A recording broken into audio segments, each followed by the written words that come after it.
Assalamualaikum warahmatullahi wabarakatuh. Bismillahirrahmanirrahim. Alhamdulillahi rabbil alamin. Wassalatu wassalamu ala ashrafil anbiya'i wal mursalin. Nabina wa sayyidina Muhammad wa ala alihi wa ashabihi wa ala man sara ala nahjihi ila yaumiddin, amma ba'd. Yang saya hormati seluruh jawatan kuasa pengurusan surau, muslimin dan muslimat, sidang jemaah, para pencinta ilmu yang dirahmati Allah sekalian. Pertama sekali kita rafakkan syukur kepada Allah Subhanahu wa ta'ala kerana pada malam ini kita dapat bersama sekali lagi berkumpul bagi kita mengikuti satu sesi perbahasan ilmu pada membahaskan berkenaan dengan Kitabul Kabair yang membicarakan tentang dosa-dosa besar, yang mana kitab kita ini, hadirin dan hadirat, ditulis oleh Al-Imam Az-Zahabi rahimahullah. Dan majlis kita pada malam ini merupakan majlis kali yang ke-45 daripada huraian dan syarahan kita terhadap kitab kita ini. Dan kita akan melihat, hadirin dan hadirat, pada muka surat yang ke-158. Pada muka surat 158. Dan disebutkan di sini, hadirin dan hadirat, perbahasan dosa besar yang ke-58. Dosa besar yang ke-58. Pada kuliah kita yang lepas, kita telah menceritakan secara panjang lebar berkenaan dengan dosa besar yang ke-57, iaitu mencela para sahabat Nabi sallallahu alaihi wasallam. Jadi pada dosa besar yang ke-58 adanya larangan yang khusus, hadirin dan hadirat, dan adanya celaan yang khusus yang lebih terperinci, iaitu mencela kaum Ansar radhiyallahu anhum secara umum, mencela kaum Ansar. Dan asasnya, hadirin dan hadirat, kita mengetahui bahawasanya para sahabat Nabi kita sallallahu alaihi wasallam ini, ia dikenali dengan dua kelompok yang paling utama. Dua kelompok yang utama. Yang pertamanya disebut sebagai golongan Al-Muhajirun. Biasa kita dengar perkataan Muhajirin atau Al-Muhajirun. Dan Al-Muhajirun merujuk kepada golongan yang berhijrah. Golongan yang berhijrah. Yang mana mereka berhijrah meninggalkan Makkah Al-Mukarramah dan mereka pergi menuju ke Madinah Al-Munawwarah ala sakiniha afdalus salati wassalam. Jadi oleh kerana mereka ini meninggalkan tanah kelahiran mereka, negeri tempat mereka ini membesar, maka atas faktor tersebut, hadirin dan hadirat, mereka dinamakan sebagai Al-Muhajirun, golongan yang berhijrah. Golongan yang berhijrah. Dan ia sebenarnya adalah merujuk kepada perpindahan dan penghijrahan penduduk Mekah menuju ke Madinah Al-Munawwarah. Dan golongan yang kedua, selain daripada Al-Muhajirun, ia merujuk kepada golongan Ansar. Merujuk kepada golongan Ansar. Dan perkataan Ansar ni membawa erti pertolongan ataupun individu yang menolong ataupun membantu. Sebab itu tuan-tuan hafal satu surah namanya Suratul Nasr, yang mana An-Nasru membawa erti pertolongan atau bantuan.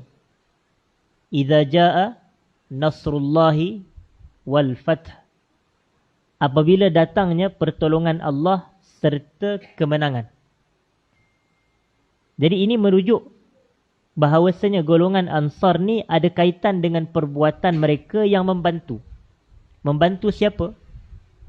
Mereka adalah golongan yang membantu Nabi sallallahu alaihi wasallam dan juga golongan Al-Muhajirun. Dan golongan Ansar ni adalah penduduk Madinah yang pada waktu itu dikenali sebagai Yathrib. Penduduk Madinah yang sebelumnya dikenali sebagai kawasan apa? Yathrib. Dan mereka duduk di situ, lahir di situ, membesar di situ, berkahwin di situ, beranak pinak di situ. Dan apabila datangnya golongan yang berhijrah daripada Mekah ke Madinah, maka mereka membantu. Memberikan harta, memberikan tempat tinggal, memberikan makan dan minum, memberikan pakaian, hatta sebahagian mereka sehingga menceraikan isteri-isteri mereka semata untuk diberi kahwin kepada saudara mereka dalam kalangan Al-Muhajirun. Sampai kepada tahapan begitu, mereka memberikan pertolongan kepada golongan Al-Muhajirun. Dan oleh kerana itulah golongan Ansar ni mempunyai kedudukan yang amat mulia di dalam Islam. Sehingga dalam Quran Allah Ta'ala menceritakan tentang kelebihan golongan Ansar ini, hadirin dan hadirat, apabila Allah menyatakan wa yu'thiruna ala anfusihim walau kana bihim khassasah. Wa yu'thiruna ala anfusihim walau kana bihim khassasah. Dan terjemahannya, hadirin dan hadirat, golongan Ansar mereka mengutamakan, mendahulukan golongan Muhajirin melebihi diri mereka sendiri. Walau kana bihim khassasah, sekalipun mereka juga orang yang memerlukan kepada pertolongan. Kalau kita ni kaya, kita tolong orang, benda ni tak pelik. Sebab kita ada. Dan kita beri lebihan daripada kekayaan kita kepada orang lain. Dan boleh jadi tak berkurangan walau sedikit pun apa yang kita ada. Dengan kita memberi kepada orang lain.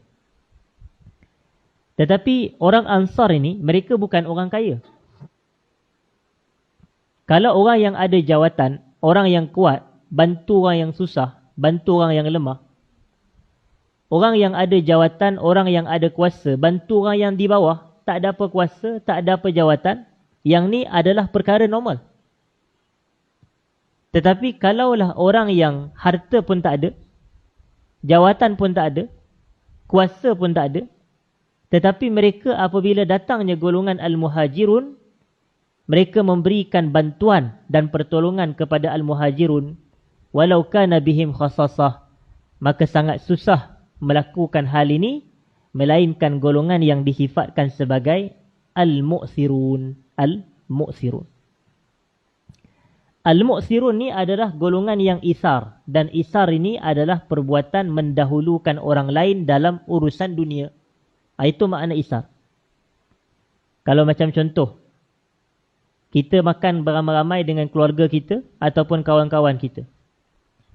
Jadi apabila lauk sampai ataupun air sampai, dan air itu betul-betul dihidang depan kita dan lauk itu diletakkan di hadapan kita dahulu, kita tengok perangai kita macam mana. Lauk sampai depan kita, air sampai depan kita, kita biar je kat situ, kita pun makan dengan selahap-lahapnya. Orang yang di hujung meja tu tunggulah bilalah nak pas kepada aku, contoh. Bilalah dia nak edarkan air kepada aku. Bilalah dia nak serahkan lauk kepada aku. Menunjukkan kita ni pada ketika itu lebih penting diri sendiri. Sedangkan sepatutnya bila air sampai, gelas sampai, kita utamakan yang hujung-hujung dahulu.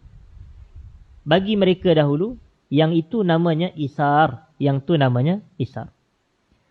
Dan ciri isar inilah yang ada dimiliki oleh para sahabat Nabi sallallahu alaihi wasallam. Iaitu golongan Ansar ini, golongan Ansar.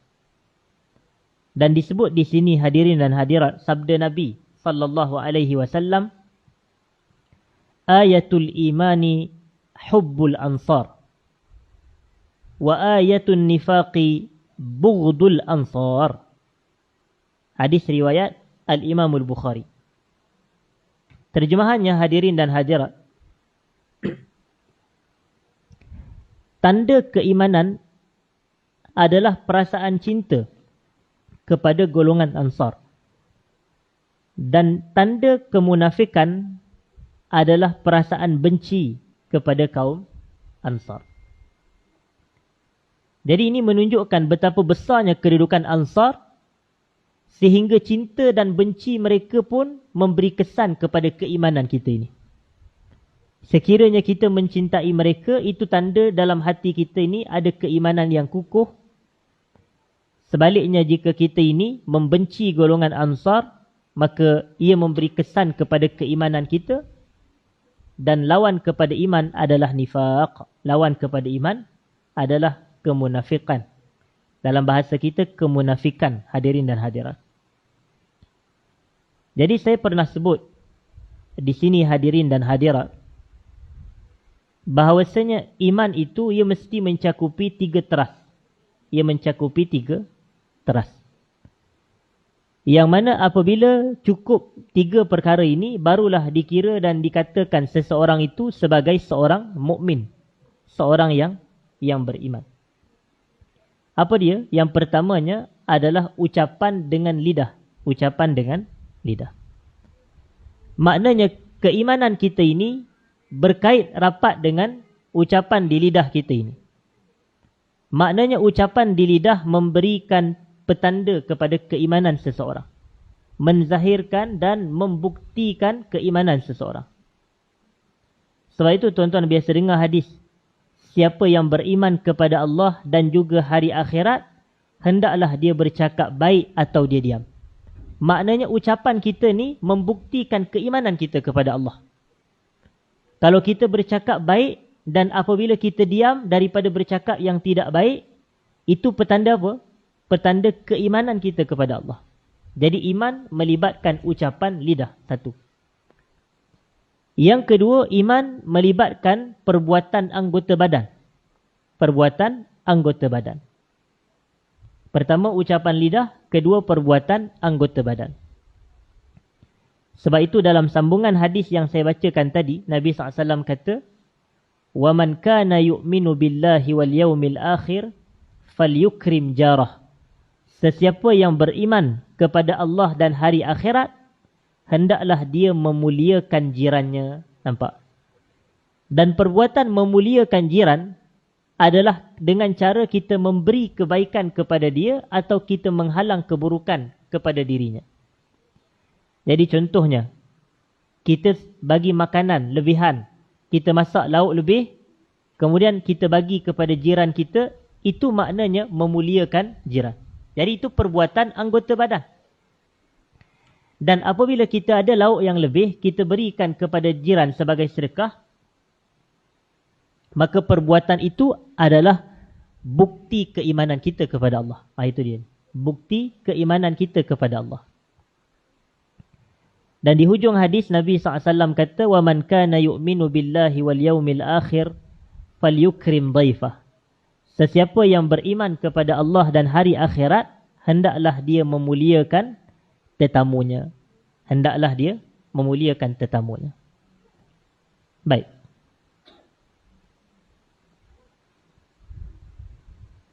Jadi apabila itu yang kedua, iman dibuktikan dengan amalan anggota badan. Dan yang ketiganya, hadirin dan hadirat, iman ini teras yang ketiganya adalah beriktikad dengan hati. Beriktikad dengan qalbu kita ini, dengan jantung hati kita. Jadi beriktikad dengan hati ini membawa erti bahawasanya keimanan itu dia mencakupi lidah, anggota badan serta hati. Lidah ni tadi seperti contoh kita katakan bercakap perkara yang baik. Seperti baca Quran, seperti zikir, seperti doa, seperti selawat ke atas Nabi sallallahu alaihi wasallam, itu satu. Manakala perbuatan anggota badan ni begitu juga. Seperti solat, seperti puasa, seperti haji, seperti umrah, seperti memuliakan jiran, memuliakan tetamu, begitu. Dan yang ketiganya adalah beriktikad dengan hati. Beriktikad dengan hati. Dan beriktikad dengan hati ini contohnya adalah seperti apa? Amalan-amalan hati. Dan amalan-amalan hati ini contohnya seperti adalah perasaan cinta, perasaan kasih, perasaan sayang, perasaan cinta. Dan apabila kita sebutkan berkenaan dengan perasaan la ilaha illallah,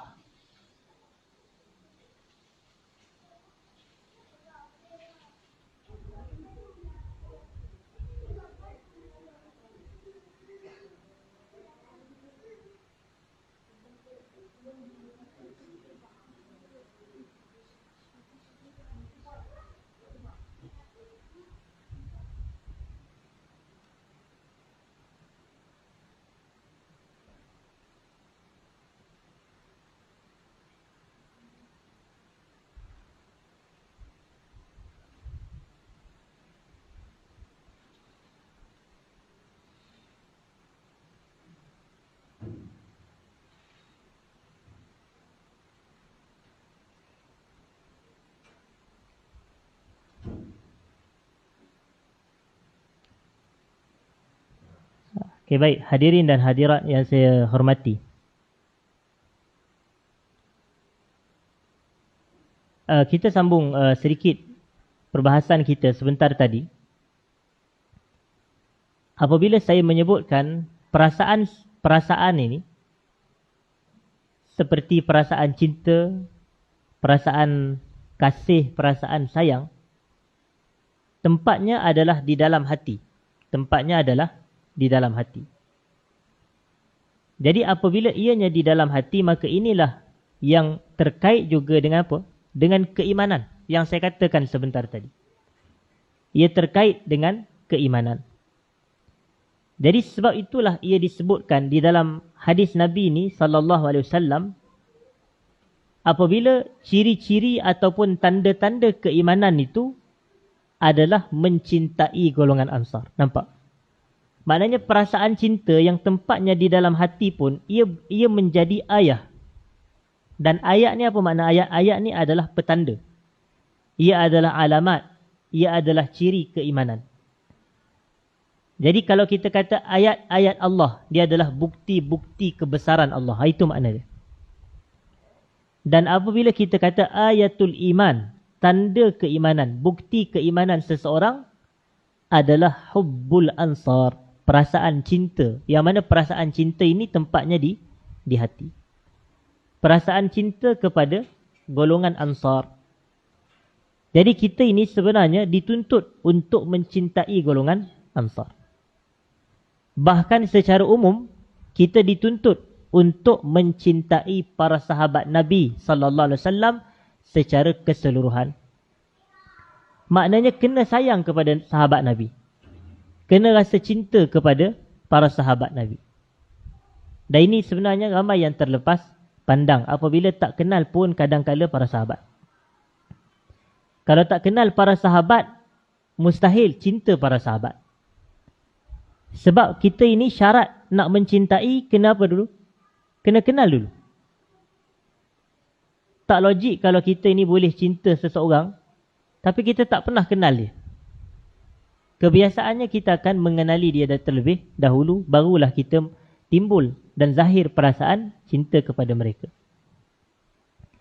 Jadi ini penting hadirin dan hadirat. Sebab itu, pendidikan atau pengajian berkenaan dengan para sahabat ni dia kena diberikan fokus juga dalam kalangan masyarakat kita ini. Kadang orang tidak ketengahkan. Contoh kalau kita bahas sirah pun, sebenarnya sirah sepatutnya mencakupi sirah para sahabat. Sirah Nabi itu perbahasan dia sepatutnya mencakupi sirah para sahabat sekali. Dia bukan sirah Nabi semata-mata, tidak. Tetapi sirah Nabi itu merangkumi banyak, antara dalam sirah Nabi itu adalah berkenaan para sahabat Nabi sallallahu alaihi wasallam. Dan sekurang-kurangnya adalah kita mengenali dan mencintai 10 sahabat Nabi yang dijamin syurga itu. Sebab itu hadirin dan hadirat, ada sebuah kitab yang ditulis oleh Al-Imam Abdul Ghani Al-Maqdisi. Abdul Ghani Al-Maqdisi, ulama mazhab Hambali yang meninggal pada tahun 600 Hijrah. Dan beliau ini ada sebuah kitab yang tajuknya Mukhtasaru Siratin Nabiyyi sallallahu alaihi wasallam wa ashabihil asyarah. Ringkasan sirah Nabi dan sirah para sahabat yang 10. Itu. Jadi tengok. Kenapa disebut ringkasan sirah Nabi dan para sahabat yang 10? Nak mengajar kepada kita ini, umat Islam, bahawasanya sirah Nabi tak boleh terkecuali dan terpisah dengan sirah para sahabat Nabi. Begitu. Jadi termasuk para sahabat Nabi ni keseluruhan, baik muhajirin, baik ansar. Kita kena zahirkan cinta dan kena timbulkan perasaan sayang kepada mereka ini, tapi kena mengenali mereka terlebih dahulu. Sebab itu hadirin dan hadirat, saya suka dengan apa yang berlaku ataupun yang terdapat di wilayah persekutuan kita ini, Kuala Lumpur. Yang mana hadirin dan hadirat, kalau kita perhatikan, kebanyakan masjid di negeri kita ini dinamakan dengan nama para sahabat Nabi sallallahu alaihi wasallam. Dinamakan dengan nama para sahabat Nabi. Hatta kalau kita tengok, walaupun mungkin bukan semua sahabat mempunyai namanya di sini, di masjid, tapi sahabat-sahabat yang utama ada masjid-masjid yang dinamakan dengan nama mereka itu. Contohnya 10 sahabat yang dijamin syurga itu. Antaranya kita kata Masjid Abu Bakar As-Siddiq. Di Kuala Lumpur ada tak Masjid Abu Bakar As-Siddiq? Ada di Bangsa. Di kawasan Bangsa. Masjid Saidina Abu Bakar As-Siddiq. Keduanya Masjid Saidina Omar Al-Khattab. Ada juga di Kuala Lumpur, iaitu di Bukit Damansara. Masjid Saidina Osman bin Affan pun ada juga di Kuala Lumpur, di Ceras.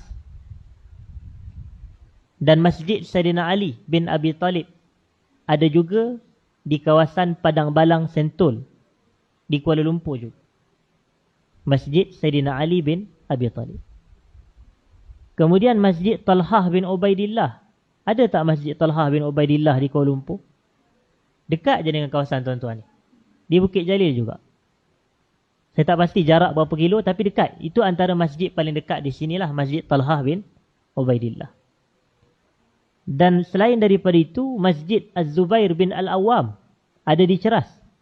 Masjid Az-Zubair bin Al-Awwam ada di Ceras. Masjid Jami' Sa'ad bin Abi Waqqas ada di Gombak, Kuala Lumpur. Berhampiran bersebelahan dengan Gombak, Selangor. Dan kemudiannya Masjid Abdul Rahman bin Auf ada di Puchong, tapi di Jalan Kelang Lama di bawah alamat Kuala Lumpur juga. Masjid Abdul Rahman bin Auf. Dan Masjid Abu Ubaidah Al-Jarrah ada di Sri Rampai. Masjid Bilal bin Rabah ada di Taman Koperasi Polis dekat Batu Cave, tapi di bawah Kuala Lumpur. Masjid Ibnu Abbas di Setapak. Masjid Ibnu Mas'ud di Jalan Damai Kuala Lumpur. Punya banyak nama masjid dinamakan dengan nama para sahabat Nabi sallallahu alaihi wasallam. Tujuannya tak lain tak bukan, hadirin dan hadirat, supaya sekurang-kurangnya kita dalam proses nak terbitkan cinta kepada sahabat, kena kenal sahabat dulu. Dia kena kenal sahabat dulu. Contohlah kalau kita hadir semayang di Masjid Talhah bin Ubaidillah. Jadi kita pun hadir, orang tanya semayang kat mana hari ni? Masjid Talhah. Kita pun mesti tak terdetik langsung, Talhah siapa dia? Kita kata. Dalam hati kita tak terfikir, siapa dia pula Talhah ni? Diletakkan masjid dengan nama dia. Contoh. Lalu kita pun akhirnya kita buat kajian atau pertanyaan kepada ustaz ke, Ustaz, siapa dia Talhah bin Ubaidillah ni? Oh, kita tahu. Dia ni adalah salah seorang sahabat yang dijamin syurga oleh Nabi sallallahu alaihi wasallam. Dia antara yang meninggal dunia, yang wafat pada peperangan Jamal. Pada peperangan Jamal. selepas kewafatan Rasulullah sallallahu alaihi wasallam. Jadi dia mempunyai kedudukan yang besar. Jadi kita pun akhirnya rasa cinta kepada sahabat Nabi yang bernama Talha. Kemudian rasa cinta dan suka dan sayang. Kemudian tengok-tengok rezeki dia dapat anak satu. Anak dia bernama Talha. Allahu Akbar, contoh. Anak dia bernama Talha juga. Sebab dia rasa cinta dan dia rasa sayang. Itulah yang kita tengok. Dan saya tengok ramai orang-orang lelaki pada waktu ini, dia tengok sahabat-sahabat Nabi, dia letak nama anak dia pun kadang-kadang nama-nama para sahabat Nabi. Zubair contohnya. Az-Zubair bin Al-Awwam. Macam-macam lagi nama-nama para sahabat Nabi. Talha dan seumpamanya. Semua tu adalah atas cintanya mereka ini kepada para sahabat Nabi SAW. Dan rupanya kecintaan kita itu kepada para sahabat Nabi adalah petanda jantung hati kita ini beriman kepada Allah Subhanahu wa ta'ala. Itu bukti keimanan. Tapi sebaliknya, kalau kita membenci para sahabat Nabi dan secara khususnya membenci golongan Ansar ini, maka itu adalah membuktikan dalam hati kita ini ada ciri nifaq, ada ciri munafik. Tetapi dalam proses nak mengajarkan berkenaan para sahabat Nabi ni, dia perlu bermula daripada awal. Ia perlu bermula daripada kecil. Maknanya daripada peringkat kecil ni, kita dah didik mereka dan perkenalkan mereka tentang Nabi dan para sahabat Nabi sallallahu alaihi wasallam. Supaya dia kenal yang kita ni ada seorang Nabi namanya Muhammad contoh. Dan kita ada para sahabat Nabi namanya Abu Bakar, ada Umar, ada Osman, ada Ali. Dan sebagaimana saya yakin, sebagaimana majoriti ibu bapa yang inginkan kebaikan pada anak-anak mereka, mereka akan ajarkan anak-anak mereka ini Al-Quran semasa anak-anak kecil lagi. Yang tu. Saya yakin begitu. Fitrahnya, ibu bapa yang nakkan kebaikan kepada anak-anak dia, daripada anak dia kecil lagi, dia ajarkan anak dia Quran ataupun dia hantarkan anak dia belajar Quran. Ada beza tak dua tu? Ada beza. Tapi kedua-duanya bukti kebaikan dia sebagai ibu bapa. Dia nakkan anak dia mempelajari Quran sama ada dia sendiri ajar ataupun dia pergi hantar anak dia belajar dengan orang lain semasa anaknya kecil. Jaranglah mak ayah nak hantar anak baca Quran ni, belajar Quran, umur dah 30 baru dia nak pergi. Mak tu dah umur 70. Contoh. 30 dia tak nak dengar dah cakap mak dia nak ikut ke apa ke semua. Dia tak ada dah. Dia dah ada urusan kehidupan dia sendiri dah. Contoh. Dia dah ada urusan kehidupan dia sendiri. Jadi dia pun pada waktu itu mungkin kalau daripada zero nak bermula nak belajar, mungkin dia akan rasa macam malas. Lambat. Dia rasa tidak setuju, tidak berkenan dan seumpamanya. Jadi bilakah masa yang terbaik untuk kita hantar ataupun ajar anak-anak ini Quran? Semasa kecil. Semasa kecil. Jadi sebab atas faktor itu, hadirin dan hadirat, disebutkan oleh Imam Malik bin Anas rahimahullah. Imam Malik bin Anas. Dan kita tahu yang Imam Malik ni dia bukannya zaman-zaman kita ni. Dia jauh. Jauh dari sudut zaman, dari sudut tahun dia meninggal dunia pada tahun 179 Hijrah. Sekarang ni 1400. Tu dia bezanya. Sekarang ni 1444 Hijrah. Ya, Imam Malik tadi ni meninggal 179 Hijrah. Maknanya 1300 tahun dulu. Dan pada zaman itu pun Imam Malik dia pernah menyebutkan, dia kata kana salaf, ulama-ulama kita yang dahulu. Salaf ni maknanya ulama dahulu. Para sahabat Nabi, para tabi'in, para tabi'in. Mereka ni salafus salih. Salafus salih. Dan apabila Imam Malik dia kata kana salaf, ulama-ulama sebelum kita. Maknanya tuan-tuan bayangkan, Imam Malik ni lahir 93 Hijrah, wafat 179 Hijrah. Maknanya ulama sebelum dia. Begitu.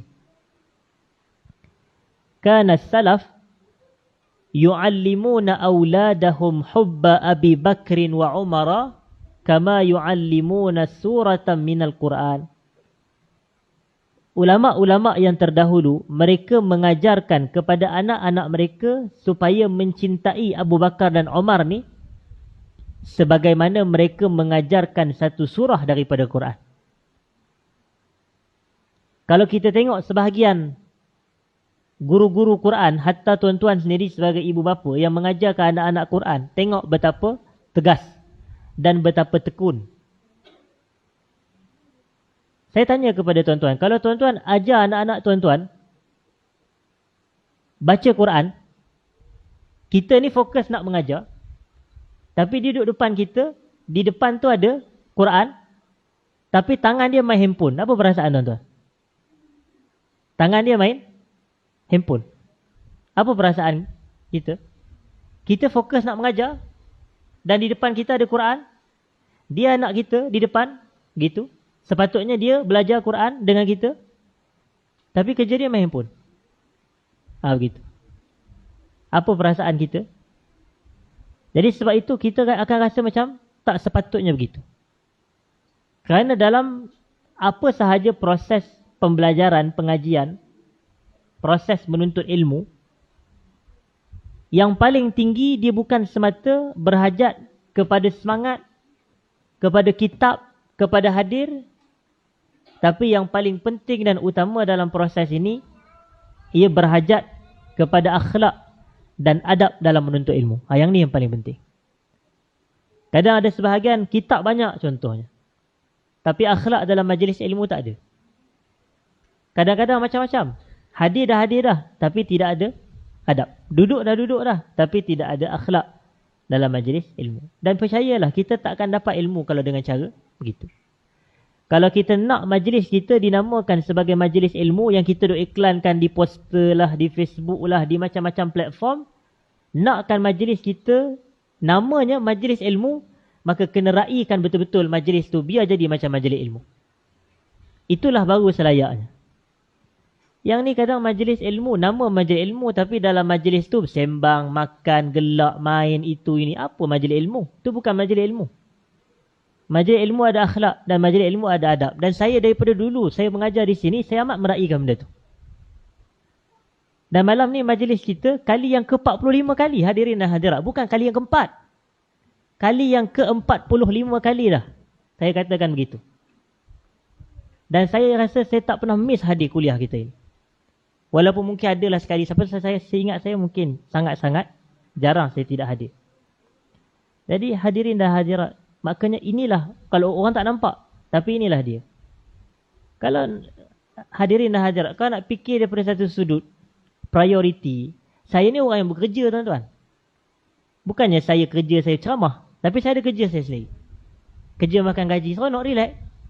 Tak payah saya nak menghadap jam, berjam-jam datang ke sini. Walaupun jaraknya mungkin 20 kilo daripada ofis saya. Tapi 1 jam suku, 1 jam 10 minit. Saya kata, Allah kita kata. Jam tu, Kuala Lumpur ni jangan main. Tambah ke Bukit Jalil tuan-tuan ni, kena panjat bukit ke mak. Itu yang jam. Jadi atas faktor itu, tapi saya hadir. Maknanya inilah dianya zahir. Sepatutnya kita nak semangat dalam majlis ilmu.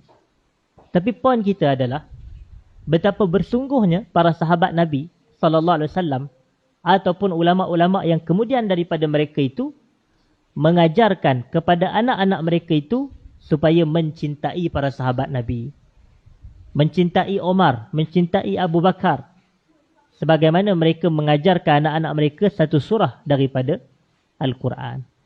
Baik, dan yang terakhir hadirin dan hadirat sebelum kita tutup, ada sebuah hadis daripada Nabi SAW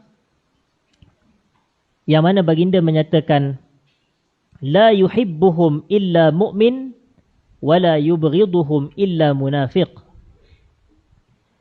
Tidaklah yang mencintai golongan Ansar ini kecuali mereka itu orang yang beriman. Maknanya hubbul Ansar ni minal iman. Sebahagian daripada keimanan kita adalah mencintai golongan Ansar. Tidaklah yang mencintai mereka melainkan dia itu orang beriman dan tidaklah yang membenci mereka melainkan dia itu orang munafik. Melainkan dia itu orang munafik. Jadi sebenarnya orang yang membenci para sahabat Nabi ini, mereka adalah munafik. Mereka adalah zindik. Mereka adalah zindik. Dan orang yang saya pernah sebutkan dahulu, kalau kita menafikan dia, kita menolak dia sebagai sahabat Nabi, kalaulah selain ataupun kita katakan para sahabat keseluruhannya, maka dia pun sama, dia zindik dan dia munafik kalau dia menolak keseluruhan para sahabat Nabi. Kecuali seorang sahaja sahabat Nabi sallallahu alaihi wasallam, iaitu Abu Bakar As-Siddiq radhiyallahu taala anhu. Sekiranya seseorang itu dia menolak Abu Bakar sebagai sahabat Nabi, maka dia bukannya zindik, maka dia telah jatuh kufur. Dia telah jatuh kufur. Kerana apa? Kerana ciri sahabatnya Abu Bakar ni disebutkan oleh Allah di dalam Quran ni. Allah sendiri yang mengiktiraf Abu Bakar sebagai sahabat kepada Nabi sallallahu alaihi wasallam, sebagaimana yang disebut di dalam surah At-Taubah itu, yang mana Allah mengatakan idh huma fil ghar idh yaqulu li sahibihi la tahzan innallaha ma'ana. Ketika mana Rasulullah dan Abu Bakar berada di dalam gua, iaitu gua Saur itu, idh yaqulu li sahibihi, nampak? Ketika Rasulullah berkata kepada sahabatnya. Jadi Al-Quran ni kalamullah. Ketika Rasulullah berkata kepada sahabatnya. Itu yang lebih tepat. Ketika Rasulullah berkata kepada sahabatnya, dan sahabatnya di situ merujuk kepada siapa? Kepada Abu Bakar. Abu Bakar yang menemani Nabi dalam Gua Saur, dalam peristiwa hijrah itu. Jadi menunjukkan Quran mengiktiraf dan mengatakan bahawasanya Abu Bakar ni sahabat Nabi. Tiba-tiba mungkin ada orang yang akhir zaman dia kata, oh, Abu Bakar ni bukan sahabat Nabi. Yang ni dia boleh jatuh kufur kerana dia menolak nas Quran. Dia menolak nas Quran. Wallahu ta'ala a'la wa a'lam. Jadi saya rasa memadai. Sekadar itu perbahasan kita pada malam ini. Saya tak dapat nak lama sedikit hadirin dan hadirat kerana saya ada satu lagi kuliah. Jadi oleh kerana itu saya tidak sempat. Aqulu qawli hadza astaghfirullahal azim li wa lakum. Assalamualaikum warahmatullahi wabarakatuh.